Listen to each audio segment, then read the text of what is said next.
जरूर देखें। Hey, this is Diya Patel having 10 plus years of experience in accounting industry and working in IT company. Let's get started. First है advanced knowledge of GST and TDS compliance. अगर आपको आता है entries करना GST या TDS की, इसके rates पता है, उसकी पेनल्टीज पता है और ये डेटा को आप सीए के साथ में शेयर करते हो, तो फिर आप नहीं बोल सकते कि मुझे जीएसटी और टीडीएस आता है। इसके लिए आपको एंट्रीज के साथ में रिकंसिलिएशन, आईटीसी क्लेम कैसे करते हैं, आरसीएम का नॉलेज, रिटर्न फाइलिंग आपको पता होना चाहिए, पेनल्टीज पता होनी चाहिए, पेमेंट की एंट्रीज कैसे करते हैं वो भी पता होना चाहिए। जीएसटी और टीडीएस कंप्लायंस आपको डिटेल में पता होना चाहिए, तब भी आप बोल सकते हो कि मुझे जीएसटी और टीडीएस डिटेल में आता है। अभी आपको ऐसा लगता होगा कि इतनी सारी चीजें सीखेंगे कहाँ पे, तो मैं आपको इसका सॉल्यूशन एंड पे भी देने वाली हूँ। सेकंड है ability to create, interpret and analyse financial statement. ये बहुत ही इंपॉर्टेंट पार्ट है। अगर हमें हाई पे सैलरी चाहिए तो यहाँ पे आपको पता होना चाहिए कि किस तरीके से बैलेंस शीट प्रिपेयर किया जाता है, जो हमारे स्टेटमेंट है प्रॉफिट एंड लॉस किस तरीके से प्रिपेयर किया जाता है। अगर हमें किसी को प्रेजेंट करना है तो भी हम कर सकते हैं, पूरी डिटेल में बता सकते हैं। ये सब चीजें हमें यहाँ पे पता होनी चाहिए। साथ ही आरओआई मतलब रिटर्न ऑफ इन्वेस्टमेंट कैसे कैलकुलेट करते हैं, मार्जिन, जैसे कि फॉर एग्जांपल हमारी कंपनी में कोई प्रोजेक्ट चल रहे हैं तो हमें कितना मार्जिन मिलेगा, ये सब चीजें आपको पता होनी चाहिए। फॉर एग्जांपल कोई एम्प्लॉय है तो इसका मार्जिन क्या है वो भी हमें डिटेल में पता होना चाहिए। तो ये भी चीजें आपको डेफिनेटली स्किल में ऐड करनी पड़ेगी। थर्ड है expertise in financial modelling, budgeting and various analysis. So जैसे कि प्रोजेक्शंस की अगर हम बात करें तो प्रोजेक्शंस हमें क्रिएट करने होते हैं starting of the financial year कि हमारी कंपनी में पूरा सेल्स ये ईयर में कितना होगा।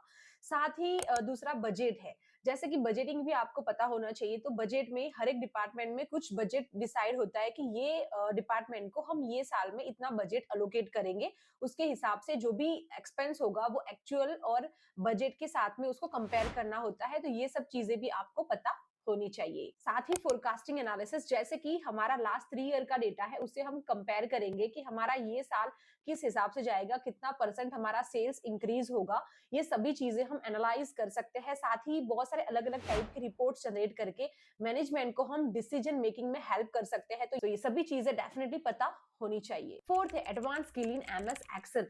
तो एक्सेल तो डेफिनेटली अकाउंटेंट को आना ही चाहिए, बट आपको एडवांस जो एक्सेल है वो सीखना पड़ेगा। जैसे कि वी लुकअप है, एच लुकअप है, ऐसे बहुत सारे फॉर्मूलाज है, फंक्शंस है, वो आपको सीखने पड़ेंगे, जो आपके जो रूटीन के काम है उसमें आपको हेल्प करेगा। साथ ही आप अलग अलग टाइप के रिपोर्ट्स एक्सेल में जनरेट कर सकते हैं। अभी जैसे कि बहुत सारी कंपनीज में रिपोर्ट्स जो है वो सॉफ्टवेयर क्रिएट करके देते हैं, बट हम लोग एक्सेल में भी बहुत अच्छे से उसको क्रिएट कर सकते हैं, क्विकली क्रिएट कर सकते हैं। साथ ही डैशबोर्ड्स भी हम लोग क्रिएट कर सकते हैं और मैनेजमेंट के सामने प्रेजेंट कर सकते हैं, एनालाइज करके उनको बराबर से हम बता सकते हैं कि ये हमारा डेटा किस हिसाब से दिख रहा है। ठीक है। और एक्सेल में हमने बंडल टूल लॉन्च किया था, आप में से बहुत सारे लोग उसको यूज करते हैं, उसको डाउनलोड भी किया है। और अगर जिसमें हमने बहुत सारे अलग अलग तरीके के टेम्पलेट्स दिए हुए हैं जो अकाउंटेंट को हेल्प होगा। बेसिक इन्फॉर्मेशन हमें ऐड करनी होती है और ऑटोमेटिक रिपोर्ट्स वगैरह जनरेट हो जाता है, जैसे कि इनवॉइसिंग मैनेजमेंट, वेंडर मैनेजमेंट, साथ ही एपी एआर भी है और सैलरी स्टेटमेंट, बैलेंस शीट, ऐसे बहुत सारे जो टेम्पलेट्स है वो हमने दिए हुए हैं। डेफिनेटली इसको विजिट करना, लिंक मैं आपको डिस्क्रिप्शन में दे दूंगी। फिफ्थ है नॉलेज ऑफ ईआरपी सॉफ्टवेयर।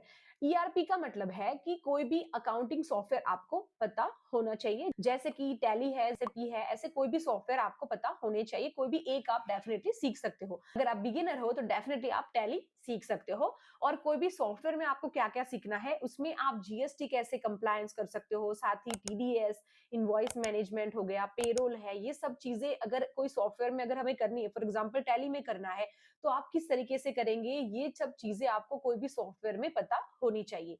तो ये ईआरपी सॉफ्टवेयर आप कोई भी सीख सकते हो। Last and not the least, strong communication and presentation skill.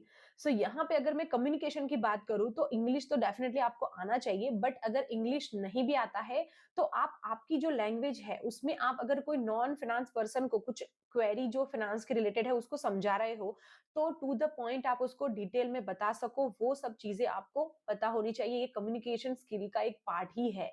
और प्रेजेंटेशन स्किल मतलब कि अगर आप कोई रिपोर्ट प्रेजेंट कर रहे हो मैनेजमेंट के सामने, तो बिल्कुल भी घबराए बिना आप बराबर से टू द पॉइंट उनको बता सको, इतनी स्ट्रॉन्ग आपकी कैपेबिलिटी भी होनी चाहिए, आपका प्रेजेंटेशन स्किल भी इस तरीके से होना चाहिए।